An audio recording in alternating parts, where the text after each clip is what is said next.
Next. Oh, congratulations, you put in the right place. Over here. What's your name? All right, what's your name? What's your name?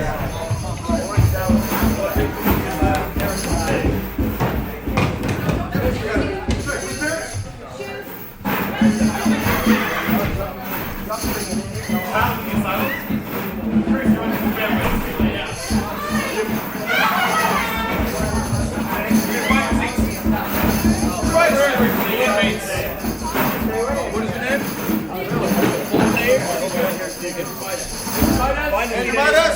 Yep, we got you. Thank you, sir. Cool. How you doing, sir? What's your name? Your full name.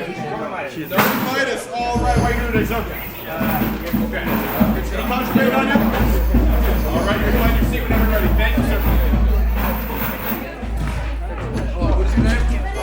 Robert. Last name? Robert Midas? Yep, we got Robert Midas. Okay. Give me a call. You're on hand. I know. Right this way, sir. Thank you. What's your name? Pat yourself down. You're good. What are you here for today? All right. We got you one here, sir. Take care of these inmates. Visiting? Seen the show. How do you guys? The inmates, know anybody in here? Friends with these people? Bad friends with them. What's your last name?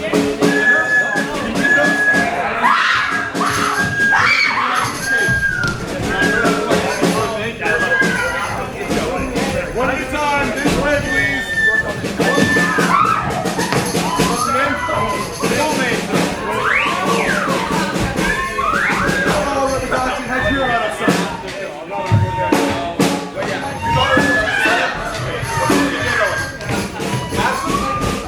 I feel like I've heard the name. Sounds like a lovely person.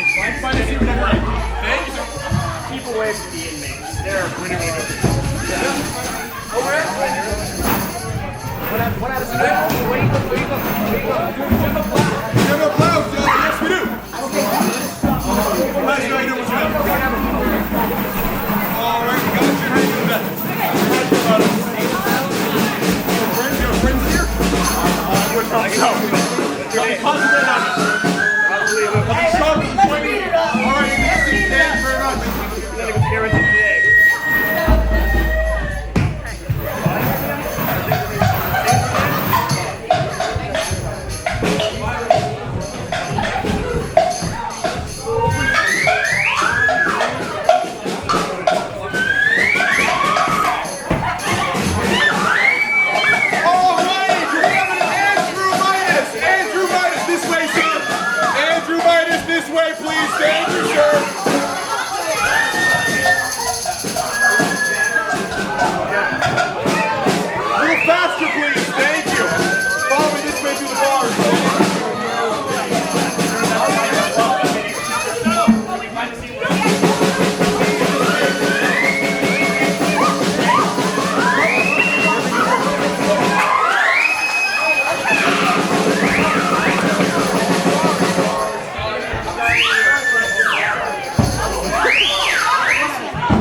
Yeah.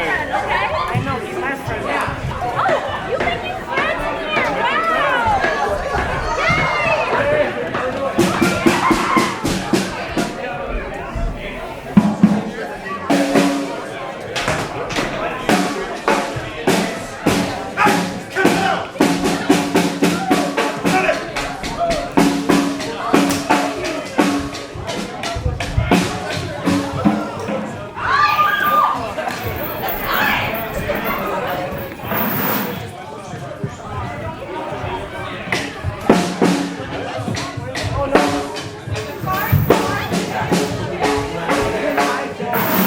Back away, please. No, I'm one of them.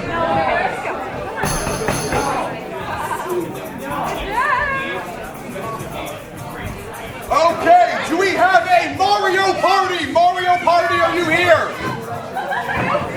No Mario Party. Okay, do we have a Turtle Corn? Turtle Corn?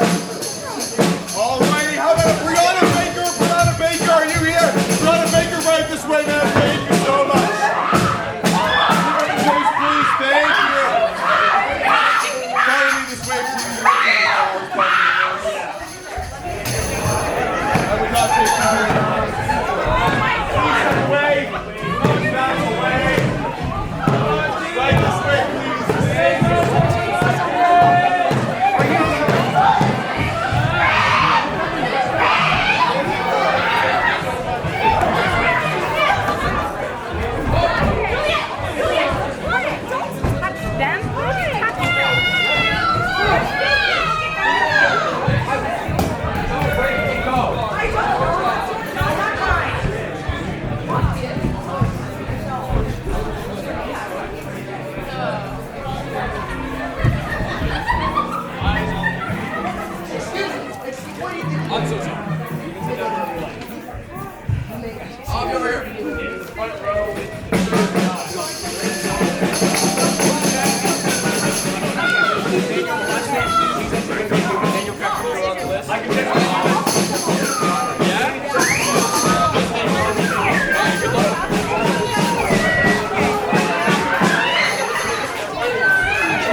It's okay if it is.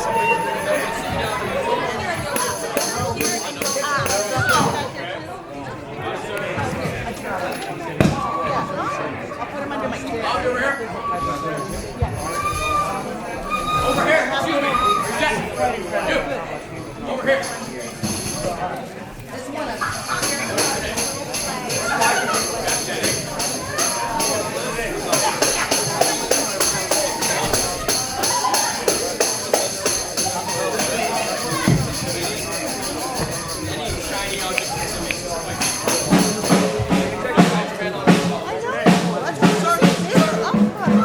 What is your real name?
bring it, Marat. Stop it! I don't like this. There's people in here. Alright. I think you just go all the way in. Thank you. So right in here is our patient. That phrase makes it sound.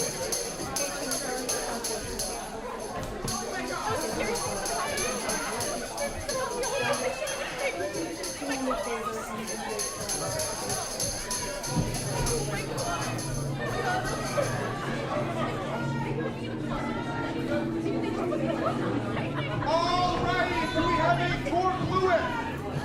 Core fluid, come here. Okay, how about a length time switch? Length time switch, you here? Alrighty, how about a William Marsh? William Marsh, are you in the building? William Marsh. William Marsh, right this way, please. Thank you.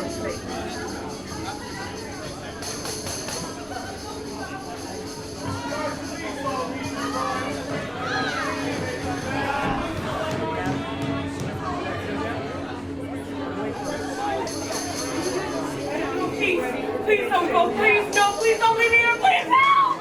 Help me out, please, I'm left in here, please, I'm trapped! Please stand off the side, thank you. Do not take up both chairs.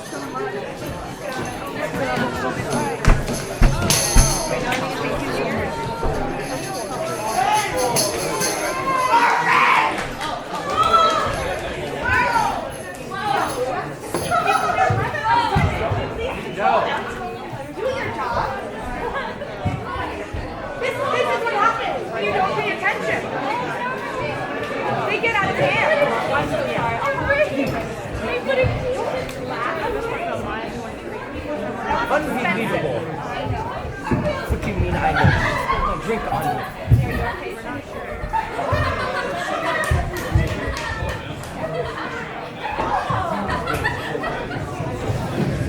This is ridiculous. I'm sorry, I will have to take it. You're done. You're done. Okay.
That's exactly what I said.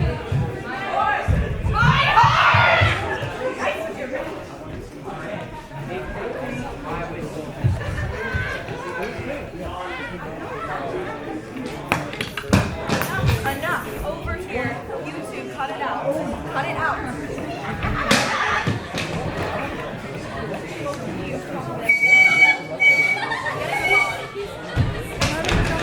Thank you. Again, away from the inmates. Thank you. Please take your seat. All right.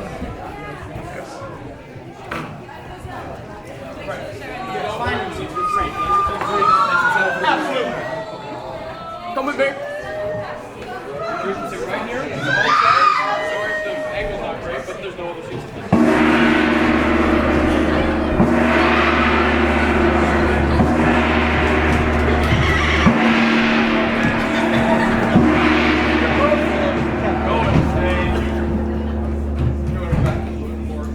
May want to move your seat for the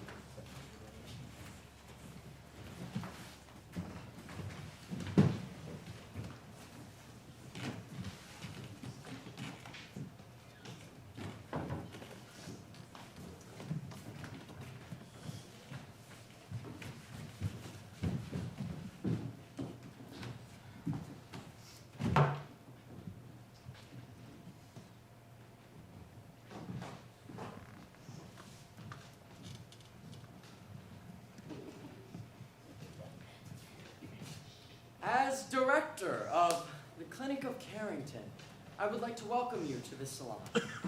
To one of our residents, a vote of thanks is due to former Marquis de Sade.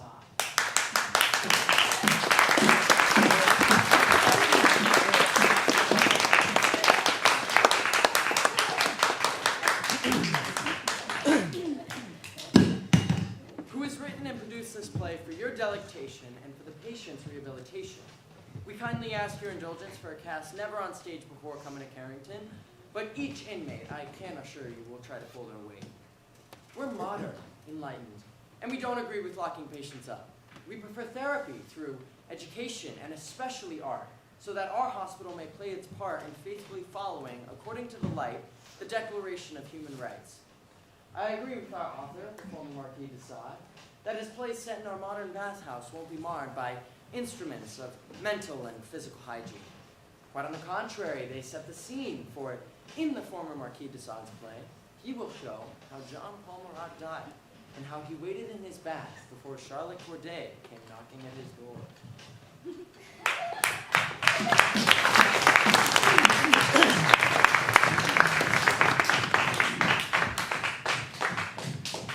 Distinguished visitors, let us go back to the France of 15 years ago.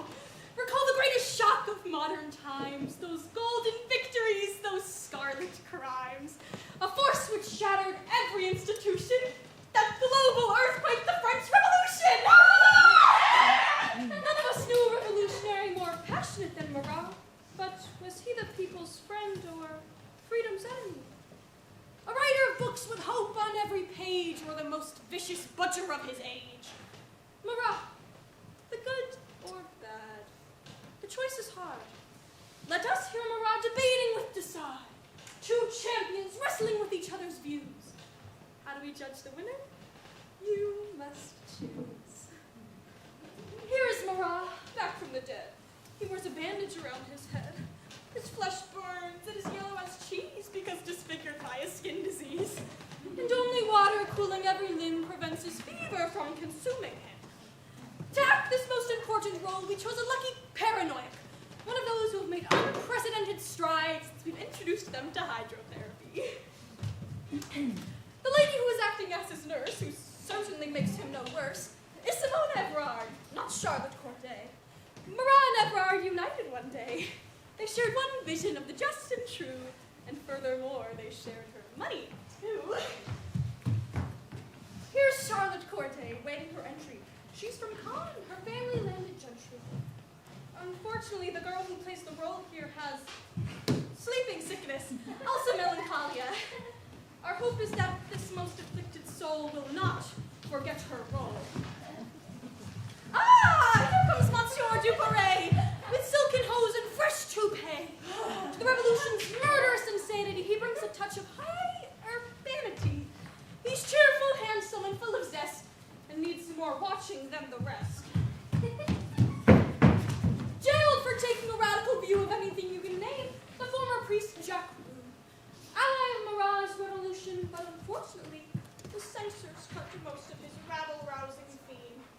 Our moral guardians found it too extreme. Liberty! Ladies and gentlemen, our players have been drawn from many social layers. Our singers, for example, of these three, each runs filled with artificial glee. But now they've left the alcoholic mists of slums and gin cellars. Our vocalists! Cuckoo, Coco, and on the streets no longer, Rossignol. Now, meet this gentleman from high society, who under a lurid star of notoriety came to live with us just 5 years ago. It's to his genius we owe this show. The former Marquis Monsieur de Sade, whose books were banned, essays barred, while he's been persecuted and reviled, thrown into jail, and for some years, exiled. The introduction's over now. The play of John Paul Marat can get underway. Tonight, the date is the 13th of July, 1808, and on this night, our cast in 10, showing how 15 years ago, night without end, fell on that man, that invalid, and you are going to see him bleed.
spread! We crown you with these leaves, Marat, because of the laurel shortage. The laurels all went to decorate academics, generals, and heads of state, and their heads are enormous. Good old Marat, by your side we'll stand or fall. You're the only one that we can trust at all. Don't stretch your scabs or we'll never get it.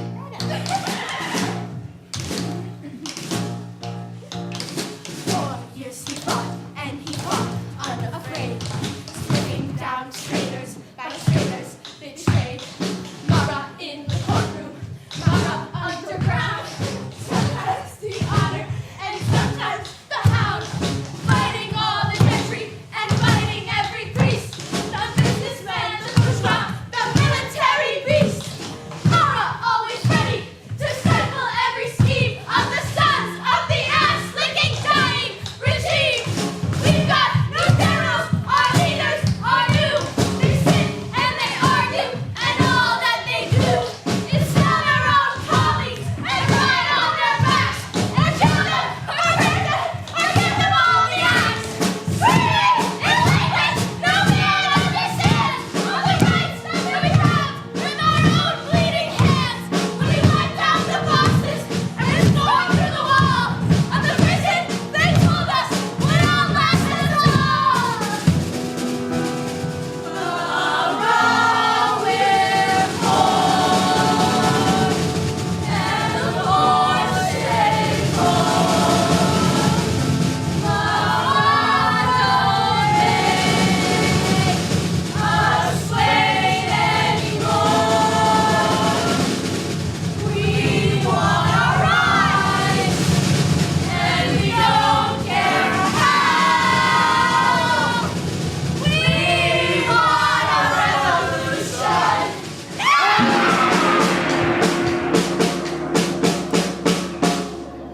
The revolution came and went, and unrest was replaced by discontent. We got the right to register! Got jobs waiting for work! We're all brothers, lousy and dirty. We're all free, equal to die like dogs. And now our lovely new leaders come. They give us banknotes, which we're told are money, just as good as gold. But they're only good for wiping your bum! Who controls the markets? Who locked up the granaries? Who took the loot from the palaces? Who's this tiny the estates that are going to be divided between the poor? Who keeps us prisoners? Who wants us in?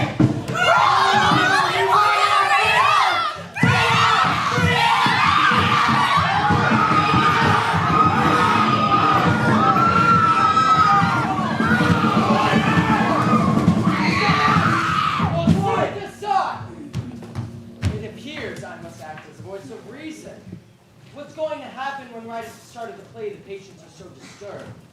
Please keep your production under control. Times have changed, and times are different, and these days we should take a subtler view of old grievances. Here sits Marat, the people's choice, dreaming and listening to his fever's voice. You see his hand curled round his pen, and the screams from the street are all forgotten.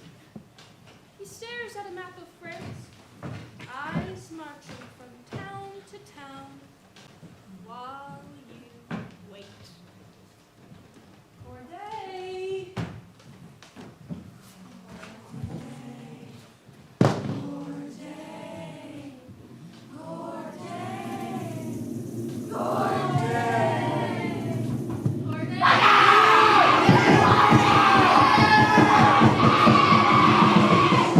While you wait for this woman to cut him down, and none of us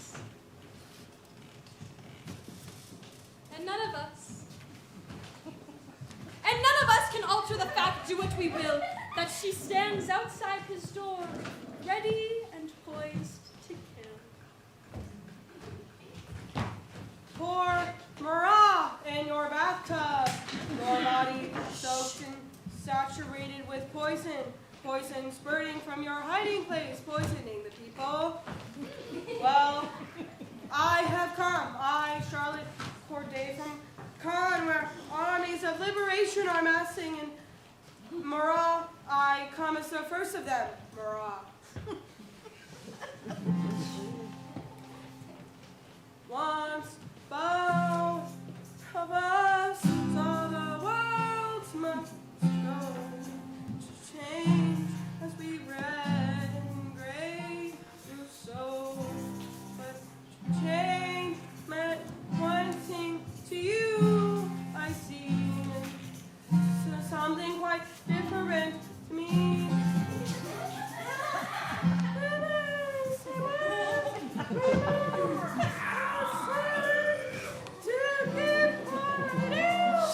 Wings to spread, but my way was true. As for you, the highway led over mountains of death.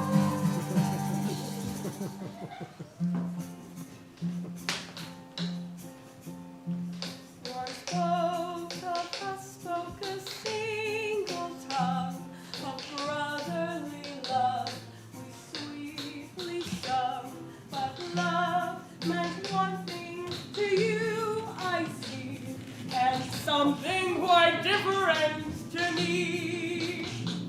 But now I'm aware that I was blind, and now I can see into your mind, and so I say no, and I go to murder you, Marat, and free all mankind.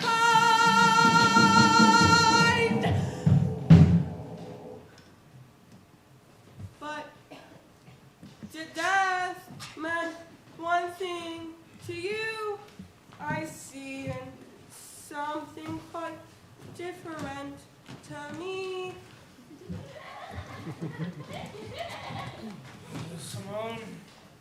Simone! Cold water. Change my bandage. Oh, this itching is unbearable. Sean, Paul, don't scratch yourself. You'll tear your skin to shreds. Give up writing, Sean Paul. It won't do any good. My call. My 14th of July call to the people of France.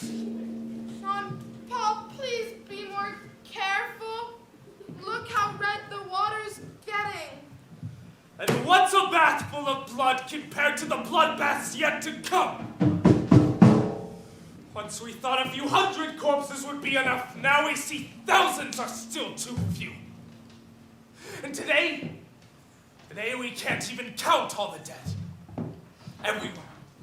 Everywhere you look, there they are. Behind the walls, up on the rooftops, down in the cellars. Hypocrites! They wear the people's cap on their heads, but their underwear's embroidered with crowns. And if so much as a single shop gets looted, they squeal. Beggars, villains, gutter rats. Simone, my head's on fire. I can't breathe. There's a rioting mob inside me, Simone. I am the revolution. Corday's first visit.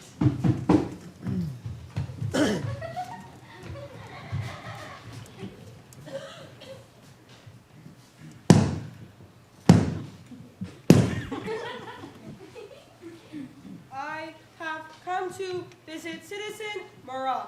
I have a message for him about the situation in Caen, my home where his enemies are massacred. We don't want any visitors. We want a bit of peace. If you've got anything to say to Marat, put it in writing. What I have to say cannot be said in writing. I want to stand in front of him and look at him. I want to watch his body tremble and his forehead bubble with sweat. I want to take this dagger and push it right through his ribs. And the dagger which I carry between my breasts, I want to take this dagger in both hands and push it right through his flesh. And then I will hear what he has got to say to me! Not yet, Corday!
days made of rain and fog, but seeming thick and hot like the mist in a slaughterhouse. Why are they hopping? What are they dragging through the streets? They carry stakes. What's impaled on those stakes? Why are they howling? What are they dancing for? Why are the children screaming? Why are they wrapped with laughter? What are those heaps they fight for? Heaps with eyes and mouths. What kind of town is this? The execution of the aristocracy!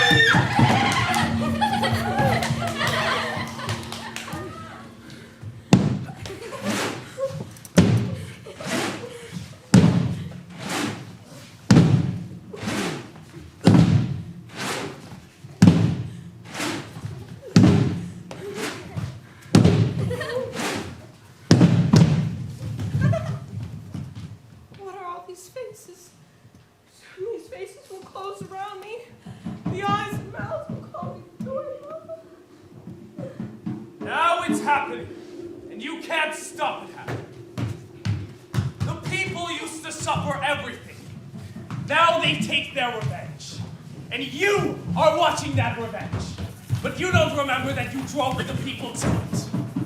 Now you protest, but it's too late to start crying over spilt blood. And what is the blood of these aristocrats compared with the blood the people shed for you?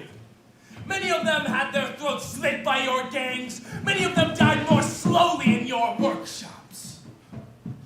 What are these sacrifices compared to the sacrifices the people made to keep you fat? What are a few looted mansions compared with their looted lives? The execution of the king!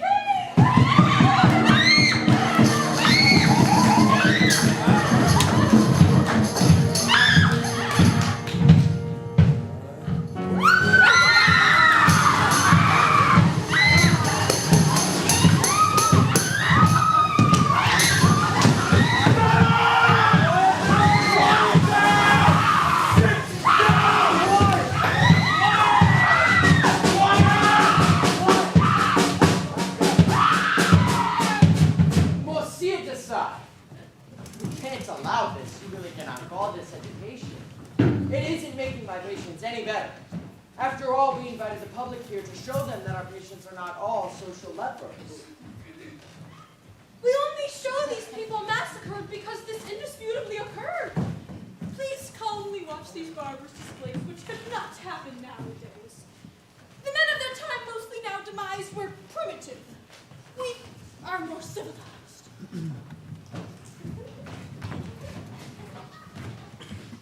Up there on the scaffold, they tend completely still and stare farther than their executioners can see. That is how I will stand when it's all over. I read in one of your books, Sade, in one of your immortal works, that the basis of all life is death. Correct, Marat. But man has given a false importance to death. Any animal, plant, or man who dies adds to nature's compost heap, becomes the manure without which nothing could grow, nothing could be created. Death is simply part of the process. Every death, even the cruelest death, drowns in a total indifference of nature. Nature herself would watch unmoved if we destroyed the entire human race. Haven't we always beaten down those weaker than ourselves? Haven't we torn at their throats with continuous lust and villainy? Let me remind you of the execution of Demion after his unsuccessful attempt to assassinate Louis XV, now deceased. Remember how Demion died? How gentle the guillotine is compared with his torture. It lasted 4 hours by the crowd dug. His chest arched out and his head was lit up. Molten lead was poured into his fist. Boiling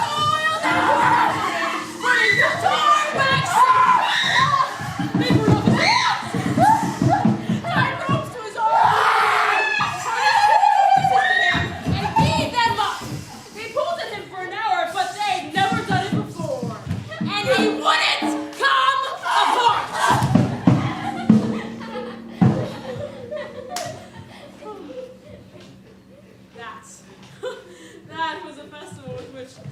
These festivals can't compete. Even our Inquisition gives us no pleasure nowadays. I mean, although we've only just started, there's no passion in our post-revolutionary movements.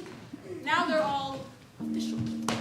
We condemn to death without emotion, and there's no singular personal death to be had, only an anonymous cheapens, which we could dole out to entire nations on a mathematical basis, until the time comes for all life to be extinguished.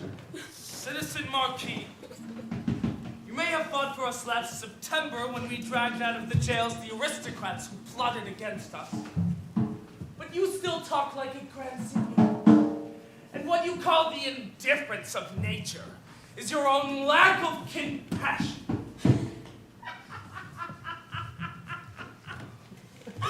Compassion! Oh, now, Marat, you are talking like an aristocrat. Compassion is the property of the privileged classes. When the pitier lowers himself to give to a beggar, he throbs with contempt. To protect his riches, he pretends to be moved, but his gift amounts to no more than a kick. No, Marat. No small emotions, please. Your feelings were never petty. For you, just as for me, only the most extreme actions matter. If I am extreme, I am not extreme in the same way as you. Against nature's silence, I use action. In the vast indifference, I invent a meaning. I don't watch unmoved. I intervene. I say that this and this are wrong. I work to alter them, to improve them. The important thing is to pull yourself up by your own hair, to turn yourself inside out and see the whole world with fresh eyes. Before deciding what is wrong and what is right, first we must find out what we are. I don't know myself. I mean, no sooner have I discovered something than I begin to doubt it, and I have to destroy it again. What we do is just a shadow of what we want to do. And the only truths we can point to are the ever-changing truths of our own experience. I don't know if I am hangman or victim, for I imagine the most horrible tortures, and as I describe them, I suffer them myself. And I see that sometimes people are suddenly changing themselves into strangers and are driven to unpredictable acts. A little while ago, I saw my tailor, a gentle, cultured man who liked to talk philosophy. I saw him foam at the mouth, raging and screaming, attack with a cudgel, a man from Switzerland, a large man, heavily armed, and I saw him foam at the mouth. I saw him destroy him utterly. I saw him tear open the breast of the defeated man. Saw him take out the still beating heart and swallow it. Bad animal! Man's a bad animal! I'm 1,000 years old, and in my time I've also been a million murders! The earth is spread thick with squashed human guns! Walk over a quaking bog of corpses always under our head every step we take! Running bones, ashes, matted hair under our feet, broken clothes, skulls split open! A mad animal! Yeah, a mad animal!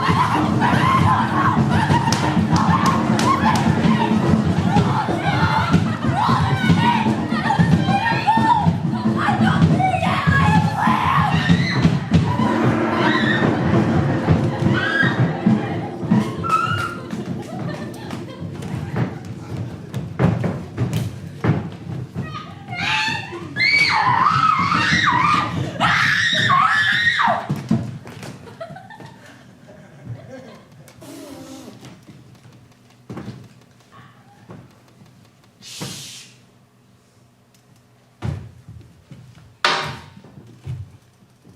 Oh, this itching!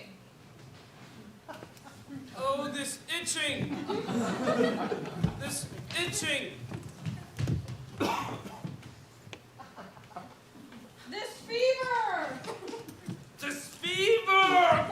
beats in my head like a drum. Simone, my skin scorches and simmers. Dip the cloth in water and vinegar, cool my forehead.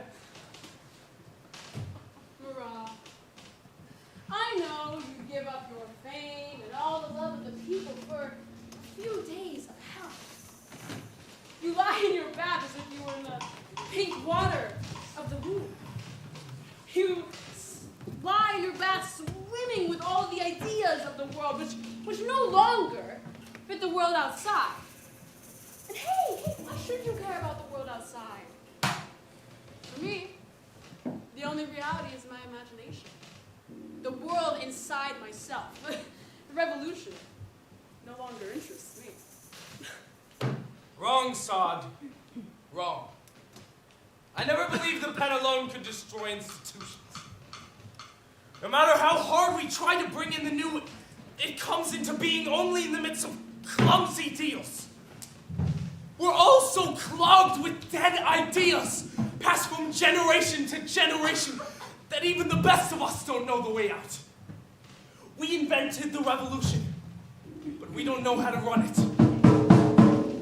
Look, everyone wants to keep something from the past, a souvenir of the old regime. This man decides to keep a painting. This man keeps his mistress. This one keeps his horse. He keeps his garden. He keeps his estate. He keeps his country houses. He keeps his factories. This man couldn't part with his shipyards. This one kept his army. And this one keeps his king. And so we stand here and write into the Declaration of the Rights of Man the holy right of property. And now we find where that leads. Every man's equally free to fight fraternally, and with equal arms, of course. Every man's his own millionaire. Man against man, group against group, each in happy mutual robbery. And ahead of them, a great springtime fair. Of trade and blossoming of industry. One enormous financial upsurge! And we stand here more oppressed than when we begun. And they think the revolution's been won? The people's reaction!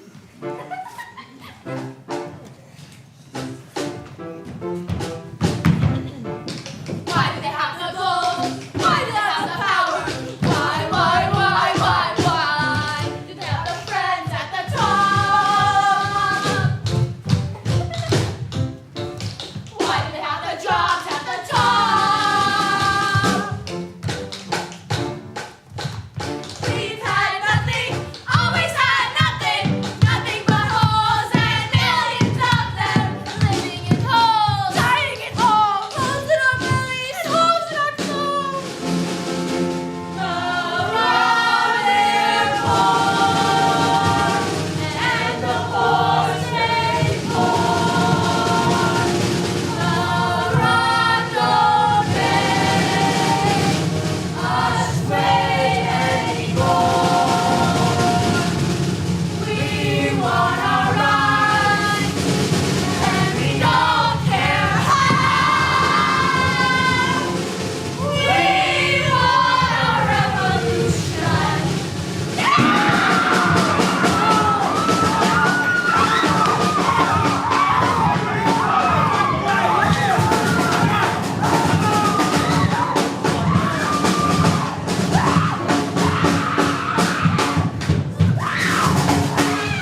Observe how easily a crowd turns mob through ignorance of its wise ruler's job. Work for and trust the powerful few. What's best for them is best for you. Ladies and gentlemen, we'd like to see people and government in harmony. A harmony which I should say we very nearly reached today. First conversation between Corday and Duparay.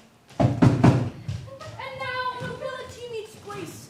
Our noble author brings them face to face. The beautiful and brave Charlotte Corday, the handsome Monsieur Duparet. In Cannes, where she spent the best years of her youth, in a convent devoted to the way of truth. Duparet's name she heard them recommend as the most helpful, sympathetic friend. Confine your passion to the lady's mind. Your love's platonic, not the other kind. Ah, dearest. Oh, dearest Duparet! What can we do? How can we stop this calamity? In the streets, everyone says Marat to be tribune and dictator. But we know what he really wants: anarchy and confusion. Dear Charlotte, you must return. Return to your friends, the pious nuns, and live in prayer and contemplation. You cannot fight the hard-faced enemies surrounding us. You talk about Marat, but who's this Marat? A laybout from Corsica? Sorry. I mean Sardinia.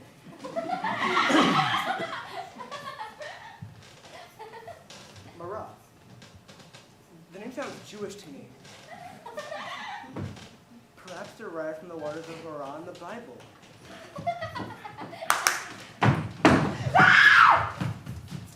But who listens to him? Only the mobs out on the streets. Up here, Marat could be no danger to us. Duparet, you are trying to test me, but I know what I must do. Duparet, go to Cannes. Barbaroux and Rousseau are waiting for you there.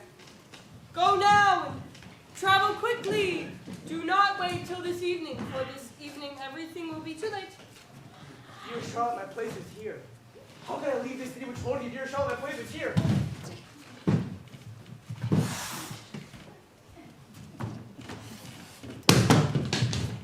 And why should I run?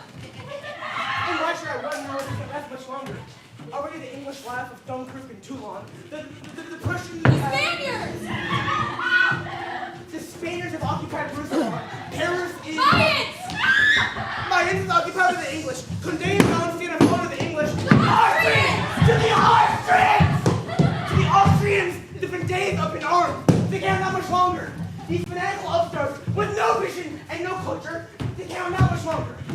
No, dear Charlotte, here I shall stay waiting for a promised day. When the Marat Bobbinster, France with more speech than the forgotten word, freedom!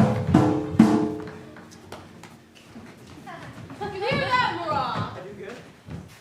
Freedom! They all say they want what's best for France.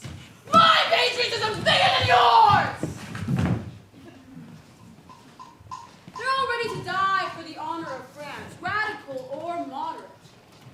They're all after the taste of blood. The lukewarm liberals and the angry radicals all believe in the greatness of France. Marat, can't you see? This patriotism is lunacy. Long ago, I left heroics to the heroes, and I care no more for this country than for any other country. Take care! Long live Napoleon and the nation! Long live all emperors, kings, bishops, and popes! Long live Vladimir Rome and the straitjacket! Long live Marat! Long live the revolution! Long live the revolution!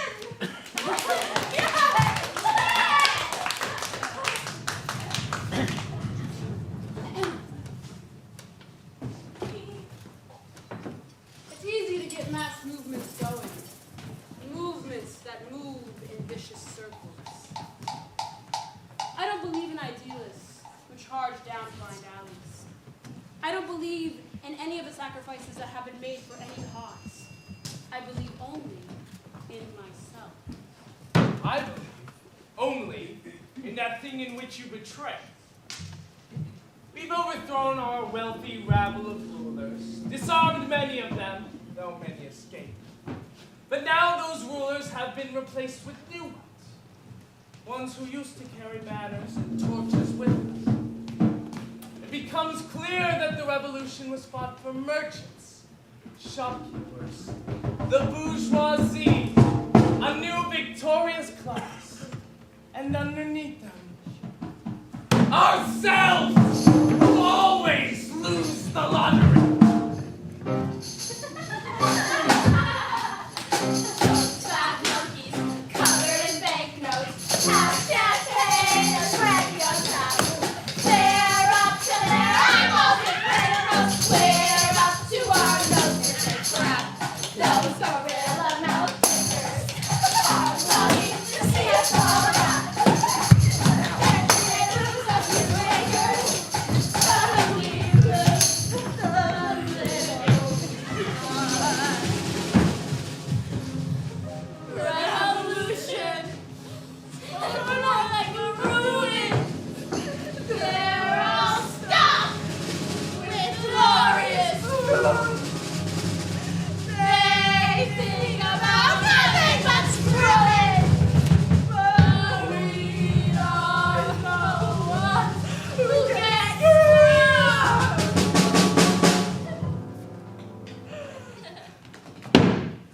The first rabble-rousing of Jack Rude. Pick up your arms! Fight for your rights! Grab what you need and grab it now! Or wait 100 years and see what the authorities arrange! Up there, they despise you because you never had the cash to learn, to read, and to write. You're good enough for the dirty work of the revolution, but they screw their noses up at you because your sweat stinks. You have to sit way down there so they won't have to see you. And down there, in ignorance and stink, you're allowed to do your bit in bringing in the golden age in which you'll all do the same old dirty work. Up there, in the sunlight, their poets sing. But the power of life and the expensive rooms in which they scheme are hung with exquisite paintings. So stand up, defend yourselves from their webs. Stand up, and let them see how many of you there are. We have to listen to this sort of thing. We're citizens of a new, enlightened age. We're all revolutionaries nowadays. But this is plain treachery. We can't allow it. The cleric you've been listening to is that notorious priest Jack Rude, who to adopt a new religious faction has quit the pulpit and with earthier passion ranges from soapboxes. A well-trained priest, his rhetoric is slick to say the least. Talks cheap, the price of action is colossal. So Rude decided to be the chief apostle of John Paul Marat.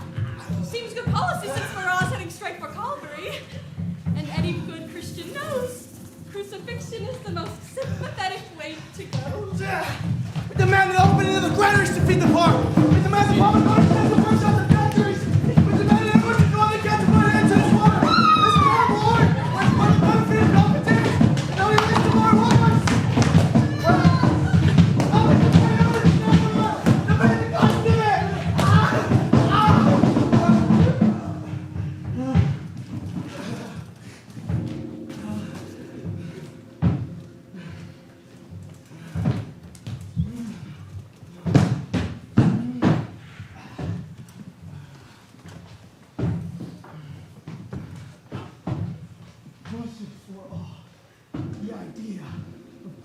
Victories won by the glorious army must be wiped out. Neither side is glorious. Neither side is just fragile, messy repent. We all want the same thing, not to lie under the earth, but to walk upon it without crutches. This is outright defeatism. At this very moment, our soldiers are laying down their lives for the freedom of the world and for our freedom. This scene was cut. Bravo, Jacques Rude. I like your monk's habit, but nowadays it's best to preach revolution wearing no robe. Marat, your hour has come. Now, Marat, show yourself. Come out and lead the people. They're waiting for you. It must be now, for the revolution which burns up everything in blinding brightness will only last as long as a lightning flash.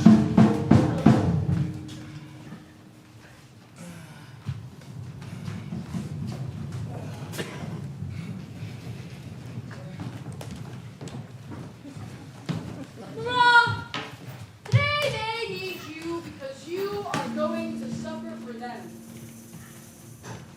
They need you, and they honor the urn which holds your ashes. Tomorrow they'll come back and they'll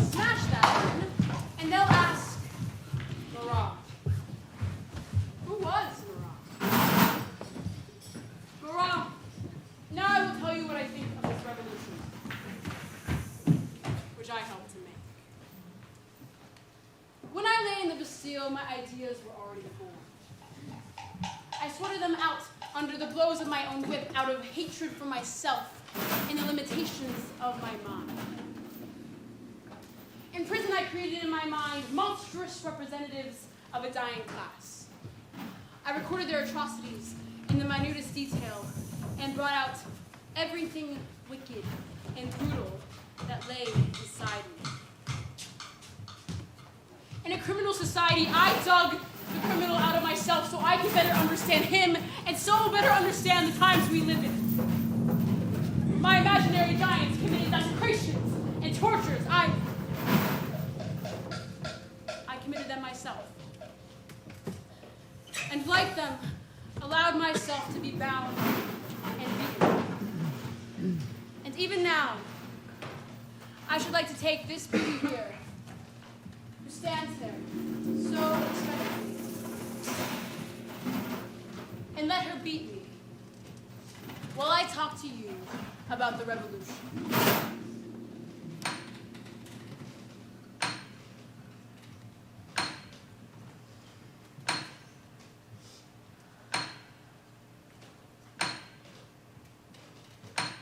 At first, I saw in the revolution a chance for tremendous outbursts of revenge.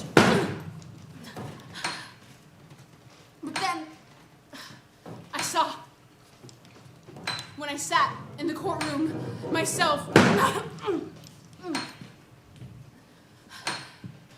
not as I had been before the accused, but as a judge. I couldn't bring myself to deliver the prisoners to the hangman.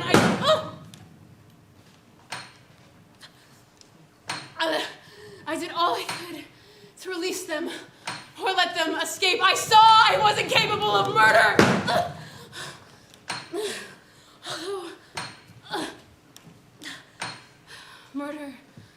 Murder was the final proof of my existence, and now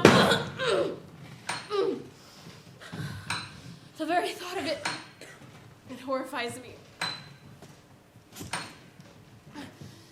Back in September, when I saw the official sacking of the Carmelite convent, I had to bend over in the courtyard and vomit as I saw my own prophecies coming true. And then,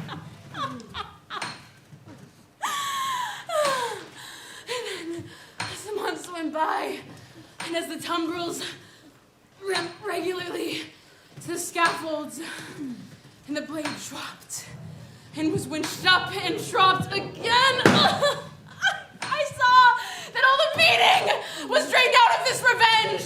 It had become mechanical. It was inhuman. It was dull. And now, Marat, now I see where the revolution is leading.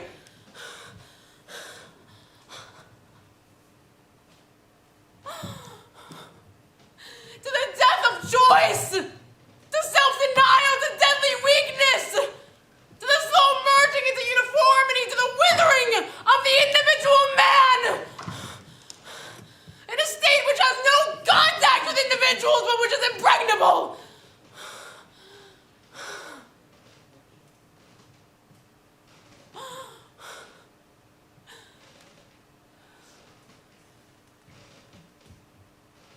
So I turn away.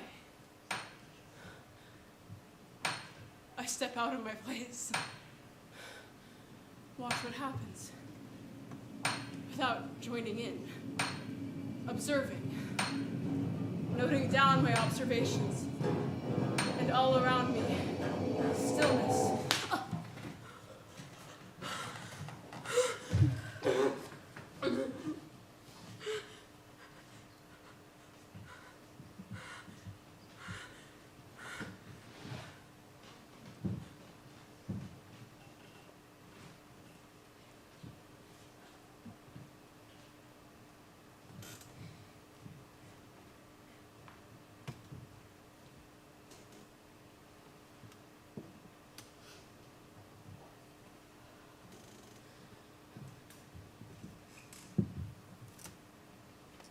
When I vanish, I want all trace of my existence to be wiped out.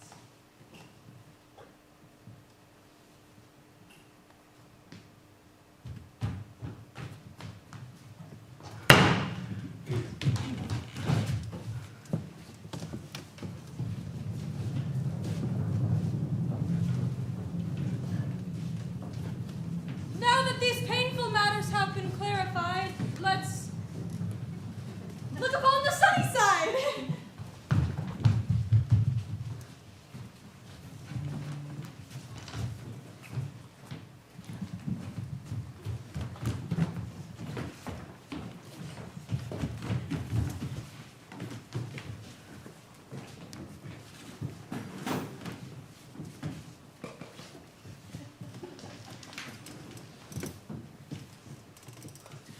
One day it will come to pass.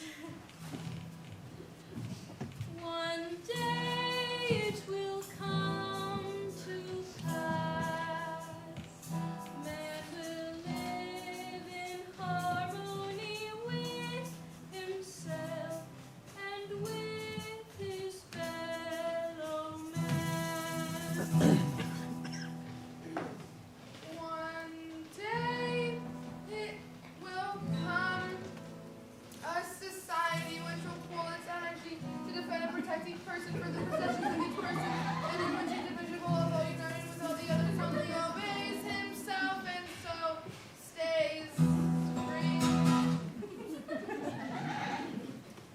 A society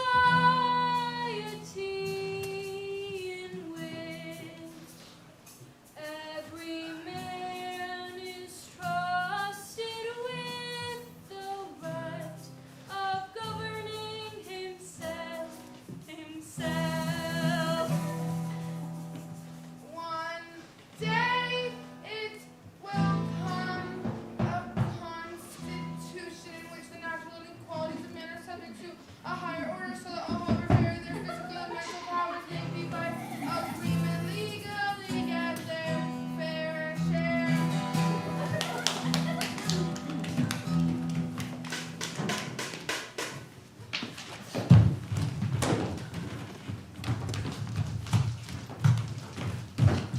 These lies they tell about the ideal state. The rich will never give away their property of their own free will. And if by force of circumstance they have to give away just a little here and there, they do so only because they know they'll soon win it back again. The rumor spreads that the workers can soon expect higher wages. Why? Because this increases production and raises demand in order to fill the rich man's gold chest. Don't imagine that you can beat them without using force. Don't be deceived when our revolution has been finally stamped out and they tell you things are better now. Even if there's no poverty to be seen, because poverty's been hidden. Even if you ever had more wages and could afford to buy more of these new and useless goods which these new industries foist onto you, and even if it seems to you that you never had so much, that is only the slogan of those who still have much more than you. Don't be taken in when they pat you paternally on the shoulder and tell you there's no inequality worth speaking of, and no more reason for fighting. Because once you believe them, then they'll be completely in charge. In their marble homes and granite banks from which they rob the people of the world under the pretense of bringing them culture. Watch out, or as soon as it pleases them, they'll send running wars to protect their gold, whose weapons rapidly developed by servile scientists will continue to grow deadlier and deadlier until they can. Of a finger, tear a million of you to pieces.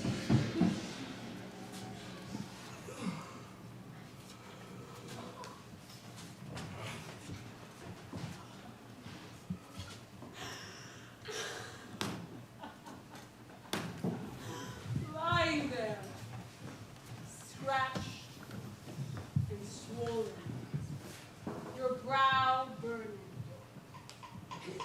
in your world, your bath. You still believe that justice is possible.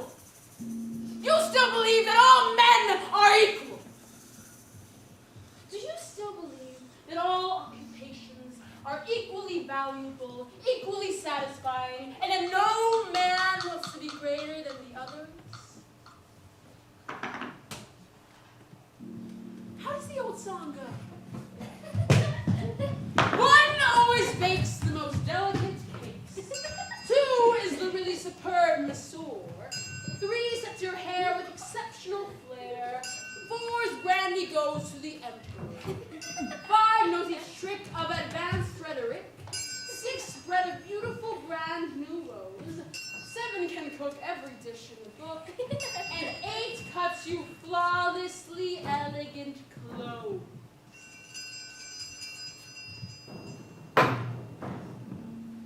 Do you think those 8 could be happy if they could climb so high and no higher before banging their heads on equality?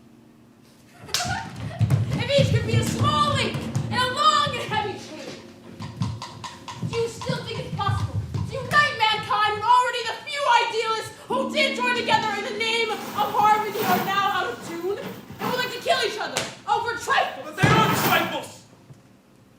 They're matters of principle. We can't begin to build until the old building has been burnt down.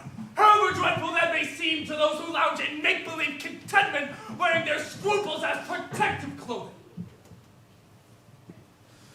Listen. You hear through the walls how they plot and whisper. You see how they lurk everywhere, waiting for the chance to strike. What has gone wrong with the men who are ruling? I'd like to know who they think they are fooling. They told us that torture was over and gone, but everyone knows the same torture goes on. The king's gone away! The priests immigrating! The nobles are buried! So why are we waiting? Corday's second visit.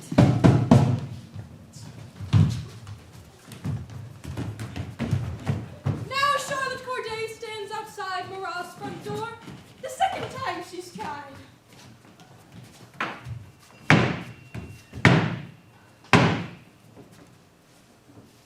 I have come to deliver this letter in which I ask again to be received by Marat. I am unhappy, and therefore I have a right to his aid. I have a right to his aid!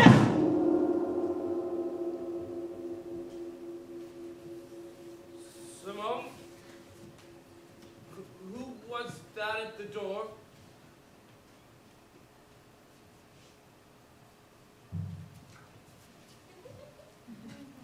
The girl from Cannes! With a letter! A petitioner! I won't let anyone in. They'll only bring us trouble. All these people with their convulsions and complaints, as if they had nothing better to do than be your lawyer and doctor and confessor. That's how it is, Marat. That's how she sees your revolution. They have toothache, and their teeth should be pulled. Their soups burst. They shout for better soup. A woman finds her husband too short. She wants a taller one. A man finds his wife too skinny. He wants a plumper one. A man's shoes pinch, but his neighbor's shoes fit comfortably. A poet runs out of poetry and desperately gropes for new images. For hours an angler casts the line, why aren't the fish biting? And so, they join the revolution, thinking that this revolution would give them everything. A fish, a polo, comfortable shoes, a new wife, a new husband, and the best soup in the world. So they storm the citadel,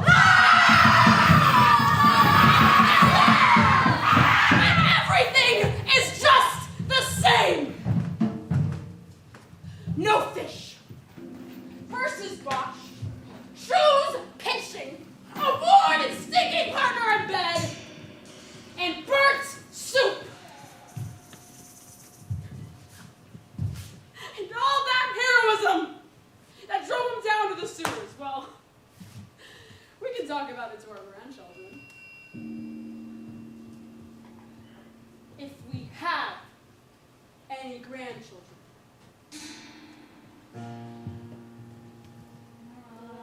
Marat, all in vain. Study the body and probe the brain. In vain you spent your energies.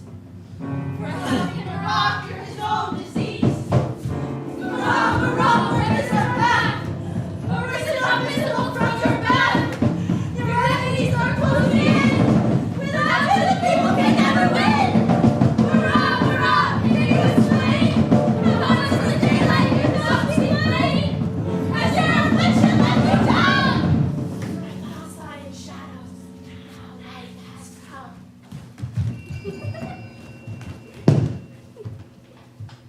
Marat's nightmare. They are coming! Listen to them! Look carefully at these gathering figures. Listen closely. Watch. Yes, I hear you, all the voices I ever heard. Yes, I see you, all the old faces. Ladies and gentlemen, silence, I pray. Let's hear what these people are aching to say about this man whom they all understood, for they bury him for good.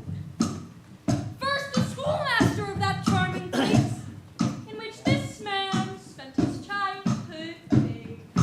Even as a child, this Marat made groups of his friends, rushed screaming at each other. They fought with wooden swords, but real blood flowed, and they took prisoners and bound and tortured them, and nobody knew why. Wouldn't eat his food. They ran for days saying nothing. Broke a lot of pains on his hide we did, but nothing helped. There was no getting at him. When I fed him, he fed back. His old father threw himself down when I wanted to hang him up. And when I spat at him, he laid as stiff as a poker, cold as ice. Yes, I see you, hated father. Hated mother. What's that boat you're rocking in? Yes, I see you. Yes, I hear you. Why do you laugh like executioners? Oh, you're feverish. Stop writing or it'll kill you. Lie still, you must take more care of yourselves. I am not feverish. I see clearly now that these hallucinations blinding me. My call to the nation. Leave all that stuff. It'll only bring you trouble. Just look at him, this charlatan. Greedy for titles and prestige, who turned on those who want the ladder, all because they did not satisfy him. What did he do in England, this shady Marat? Wasn't he a dandy in the high society, who had to run the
certain Marat, a slim volume entitled Man. This Marat claims that the soul exists in the walls of the brain, and from that strategic point controls the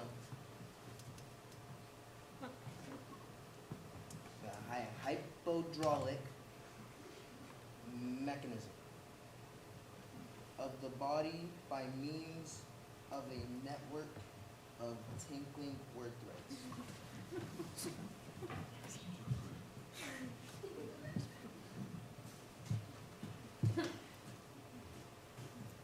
At the same time, apparently, the soul is receiving messages from the mechanism of the body conveyed by pistons, plugs, and wires through separate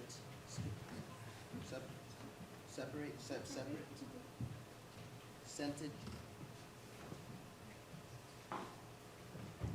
that operating simultaneously, and that a troubled soul curdles the liver and kidneys.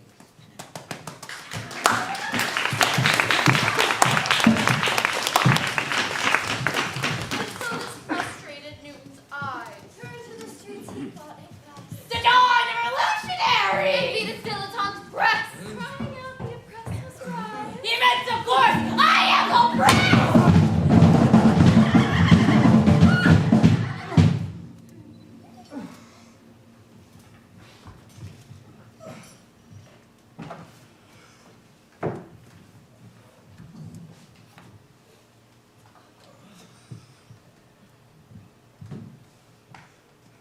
Woe to the man who is different, who tries to break down all the barriers. Woe to the man who tries to stretch the imagination of man.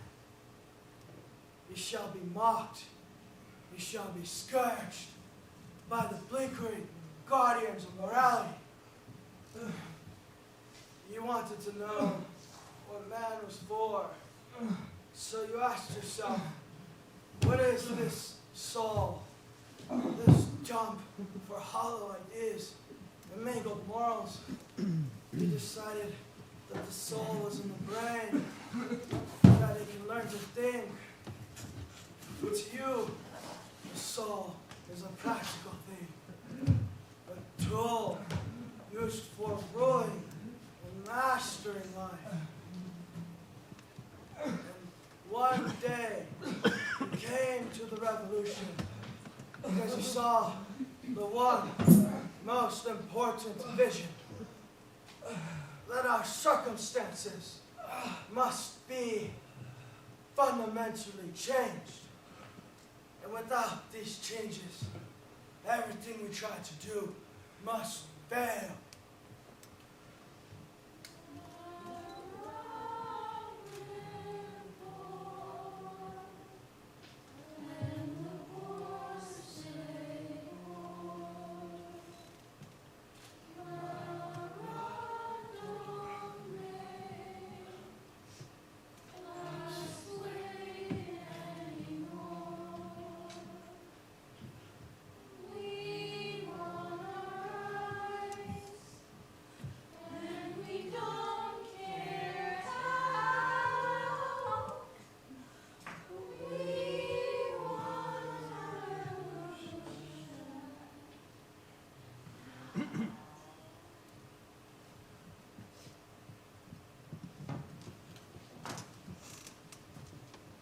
Marat is still in his bathtub confined, but politicians crowd into his mind.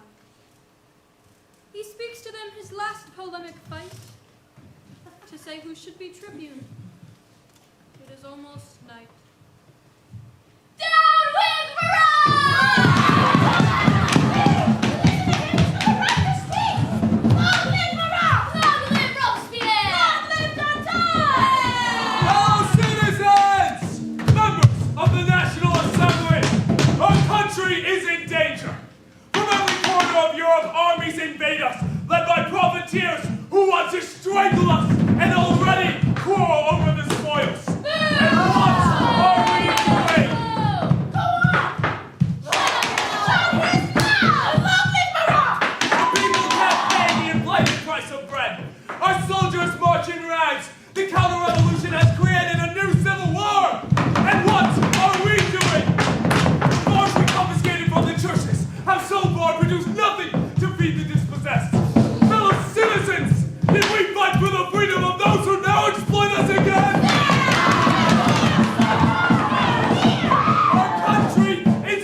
and this grade of people in which you find yourselves. Why aren't there thousands of public seats in this assembly, so anyone who wants can hear what's being discussed? What are they trying to do? You're trying to rouse the people again. Public benches, knitting women, concierges, and washerwomen with no one to employ them anymore. And who are on his side? Pickpockets, slave mountains, parasites who loiter the boulevard and hang around at the cafes. Wish we could. Released prisoners, escaped lunatics. Do you want to rule a country with these? Liars! You hate the people! You'll never stop talking as the people as this rough and formless mass. Why? Because you live apart from them. You let yourselves be dragged into the revolution without knowing nothing about its principles. As though our respected dancer himself announced that instead of banning riches, we should make poverty more respectable. And Robespierre, returned point when the word force is used. Doesn't he sit at high-class tables making cultural conversation by candlelight? It's enough! If you use any more of these passages that we agreed to cut, I will stop your And all play! the rest of them! What we need now is a true deputy of the people. One who's incorruptible, one we can trust. Things are breaking down, things are chaotic. That is good. That's the first step. Now we must take the next step and choose a man who will rule for you. Marat for dictator! Send him down the sewer! Turn him off the map! Dictator! That word must be abolished. I hate anything to do with masters and slaves. I am talking about a leader who in this hour of crisis He's trying to incite them to new murder! We kill in self-defense. We are fighting for our lives. Oh, if only we could have constructive fountain of vegetation. If only beauty and conquer could once more replace hysteria and fanaticism. Stop what's happening! Join together! Cast down your enemies! Disarm them! For if they win, they will spare not one of you, and only of us to find will be left! Marat! Marat! Marat! Marat! Marat! Marat! Marat!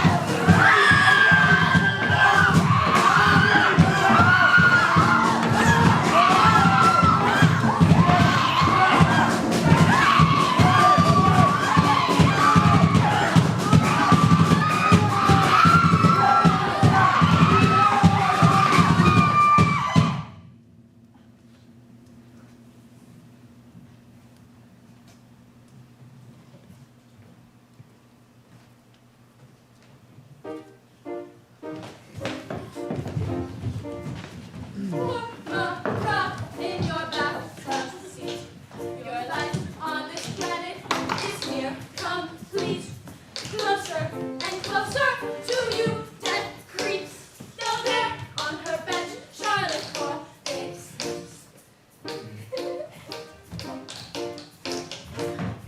Poor Marat, if she slept too late, while dreaming of fairy tale heads of state.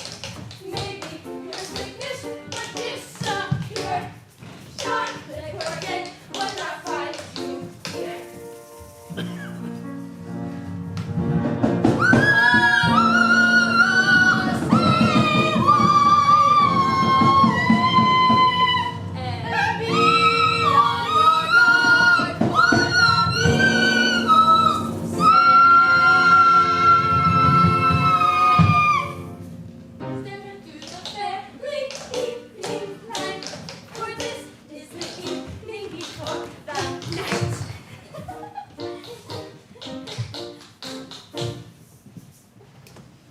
What is that knocking? Simone? Simone! For Pour cold water. On my forehead. Marat, look at me! Look at me! Can you call this living? In your bed, in your mortification! Simone! My call! My 14th of July call! Why? All these calls to the nation! It's too late for all. Forget your call! It contains only lies. What do you want with the revolution? Where is it going? Look at these lost revolutionaries. What will you order them to do? Where will you lead them?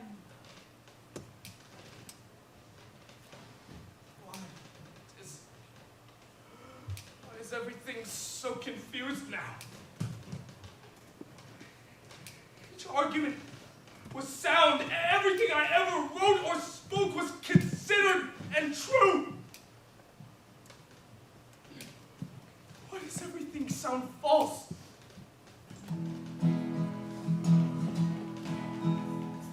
Poor old Marat, you lie prostrate, while others are gambling with Francis' fate. Your words have turned into a flood, which covers all friends. People's blood. Poor old Marat, you lie prostrate, while others are gambling with Francis' fate.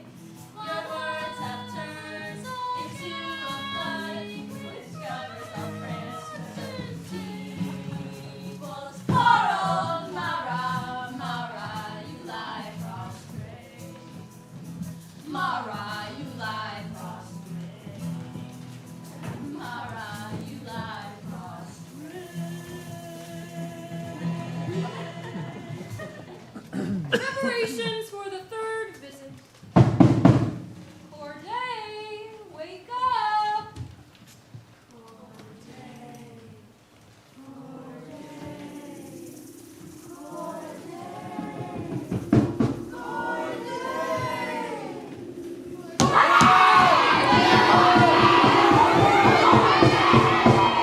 Corday, you have an appointment to keep, and there is no more time for sleep. Charlotte Corday, awake and stand. Take the dagger in your hand. Come on, Charlotte, do your deed. Soon you'll get all the sleep you need. Now I know what it's like when the head's cut off the body. Hands tied behind the back, feet bound together, neck board. Hair cut off, knees on the boards, the head already laid into its metal slots, looking down into its dripping basket. The sound, the blade rising, and from its downward slide to split us in two. You know, they say the head held in the executioner's hand still lives, but the eyes still see and the tongue still rise. The arms and legs still shake.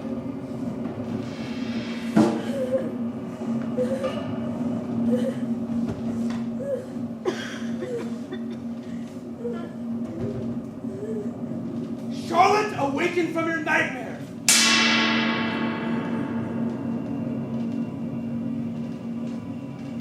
Forget your worries. Abandon each care and breathe in the warmth of the summertime air. What are you hiding? A dagger? Throw it away! We should all carry weapons nowadays in self-defense. Charlotte, what are you planning? Look at this city. Its prisons filled with our friends. I was among them now in my sleep. They all stand huddled together there and here through the windows. Their guards talk talking about executions. Now they talk of people like gardeners talk of leaves for burning. Their names are crossed off a list, and as the list grows shorter, more names are added at the bottom. I stood with them, and we waited for our own names to be called. Charlotte, let us be together this very evening. What kind of town is this? What sort of streets are these? Who invented this? Who profits by it? I saw peddlers at every street corner. They're selling little guillotines, tiny sharp blades, and gulls filled with red liquid which spurts from the neck when the sentence is carried out.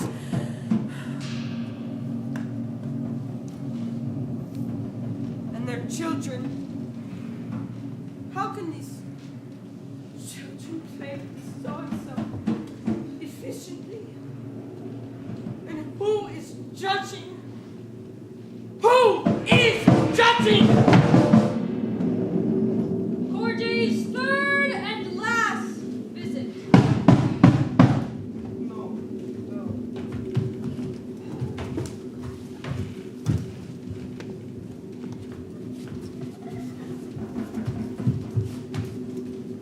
What do you want at this door? Do you know who lives here? The man for whose sake I have come here. What do you want from him? Turn back, Charlotte. I have a task which I must carry out. Go! Leave me alone! Now for the third time you observe the girl whose job it is to serve. And Charlotte Corday stands once more, waiting outside Marat's door. Moan! It is urgent, my call! Marat, what are all your pamphlets and speeches compared with her? She stands before you, ready to kiss you, to embrace you, Marat. An untouched virgin stands before you and offers herself to you. See how she smiles, how her teeth shine, how she tosses her auburn hair aside. Marat, forget the rest.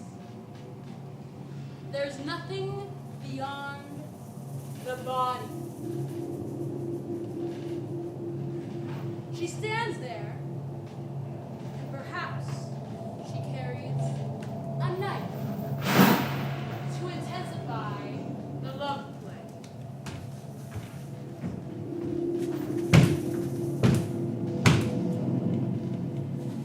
Simone? Who was that knocking at the door? Have you given my letter to Marat? Let me in! It is vital. He must know what's happening in Ka, where his enemies are gathering to destroy him! Who's at the door? The girl from Khan. Let her come in. Marat, I will tell you the names of my heroes, but I am not betraying them, for I am talking to a dead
this man Marat can hear and gasp with his last breath at how the world will go after his death.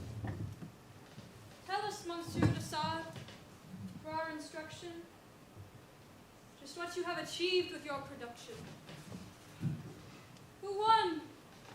Who lost? We'd like to know the meaning of your bathhouse show.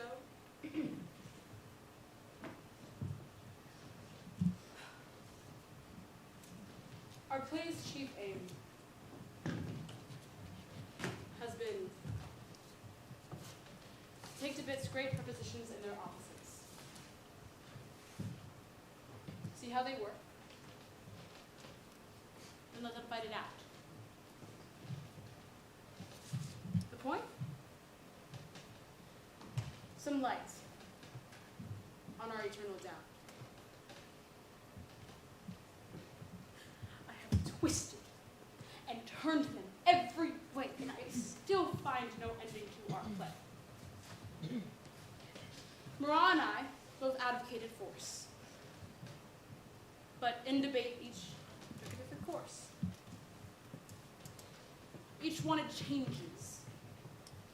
His views and mine on using power never can combine.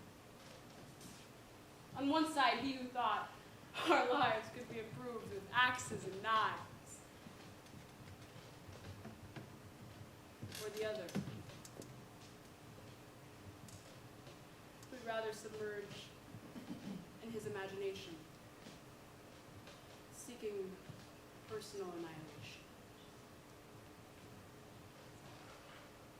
So, for me, the last word cannot be spoken. I am left with a question that's always open.